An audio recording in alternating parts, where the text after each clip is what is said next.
BJP ने दो दोस्तों के बीच खड़ी कर दी दीवार। हर नेता को खरीद कर बना रहे हैं अपनी पार्टी को मजबूत। अखिलेश ने समझाया अपने दोस्त को क्या करेगी बीजेपी सरकार। सत्ता का लालच देकर बीजेपी चल रही अपनी चाल। अखिलेश के बराबर नहीं पहुंच पा रही सरकार। धीरे धीरे खुल रहे बीजेपी के कच्चे छिट्टे।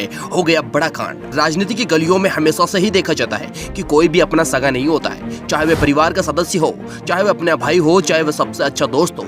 सत्ता का लालच हमें उस इंसान से दूर कर ही देता है जो कदम से कदम मिलाकर अपने साथ खड़ा हो। 2024 के लोकसभा इलेक्शन में बीजेपी सभी पार्टियों के नेताओं को सत्ता का लालच देकर अपनी तरफ खींचना चाहती है, जिसकी असलियत भी दिखाई दे रही है। जो बीजेपी धर्म के नाम पर अपना प्रचार करती हो, उस पर अखिलेश यादव ने अपना पूरा जोर लगा दिया था। लेकिन सत्ता का लालच हर नेता को होता है। जो राजनीति में आया वह कभी किसी का नहीं हो सकता। अखिलेश यादव ने अपना पूरा दम लगा दिया, लेकिन अखिलेश यादव का साथ किसी ने नहीं दिया। फिर भी अखिलेश यादव के साथ पूरी जनता खड़ी है। आगे हम इस वीडियो में बताएंगे कि भाजपा ने अखिलेश यादव के कौन से दोस्त को अपनी तरफ खींच लिया है। वीडियो अच्छा लगे तो वीडियो को लाइक और शेयर जरूर कर देना। दोस्त ने दोस्त के साथ की गद्दारी, फिर भी अखिलेश मना रहे उस दोस्त को देखती रह जाएगी बीजेपी। दरअसल हम बात कर रहे हैं आरएलडी प्रमुख जयंत चौधरी के एनडीए में शामिल होने की, जिसकी चर्चा अब चारों तरफ हो रही है। बीजेपी अगर जीतने का दम रखती तो सामने वाली पार्टी के नेताओं को अपनी तरफ न खींचती।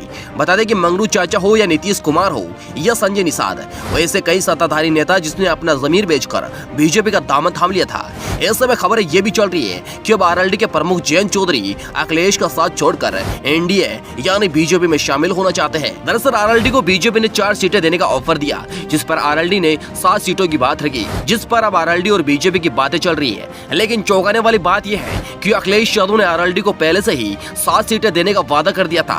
तो फिर आरएलडी के प्रमुख जयंत चौधरी को ऐसी क्या आफत आ गई जो अब अखिलेश यादव का साथ छोड़कर बीजेपी में जाने की सोच रहे हैं। अगर जयंत चौधरी इंडिया गठबंधन को छोड़कर एनडीए में जाते हैं तो अखिलेश यादव को सबसे बड़ा झटका लगेगा।